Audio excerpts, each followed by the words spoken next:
সুপ্রিয়টা চোর, ঘুষখোর, অর্থ পাচারকারী, দাগী অপরাধী এবং মিথ্যাবাদী। জেনে বুঝে বলতেছি, ওই তো দুবাইয়ের রেসিডেন্ট, জানেন না?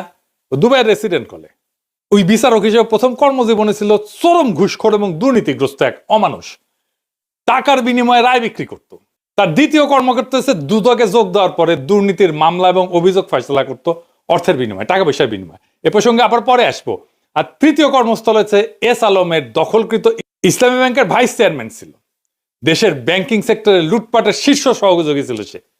খুনি হাসিনার ফ্যাসিস্ট দুঃশাসনের এই নরাধমের চতুর্থ অপরাধ কর্মের জায়গা হয়ে উঠছিল দেশের রাষ্ট্রপতির শাসন। তো এই যে মিথ্যাবাদী, এটা চরম মিথ্যাবাদী, এটা দেখাই দেবো।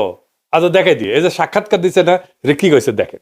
এই যে দেশের বিভিন্ন জাতীয় গুরুত্বপূর্ণ দিবসগুলোতে রাষ্ট্রীয় ক্রোড়পত্র প্রকাশিত হয়, সেখানে রাষ্ট্রপতির ছবি ও বাণী দেওয়া বন্ধ করে দেয় অন্তর্বর্তী সরকার। ক্রোড়পত্র ঠিকই প্রকাশিত হয়, তাতে আমার বাণী দেয় না। আপনারা খোঁজ নিয়ে দেখেন গত 1.5 বছরে আমার কোনো বাণী গেছে কি না। আচ্ছা আপনারাই দেখেন, আপনারা দেখেন কত বড় মিথ্যাবাদী। গত বছর স্বাধীনতা দিবসে ওর বাণী দেখেছেন? এই যে বিজয় দিবস ক্রোড়পত্র ওর বাণী দেখেছেন? 5ই আগস্ট জুলাই অভ্যুত্থান দিবসেও তার বাণী ছাপা হয়েছে দেখেছেন? কেমন ডাহা মিথ্যা কথা বলে দেখেছেন? আচ্ছা এডিটর সাহেব, আমি কি সুপুরে গালি দিতে পারবো?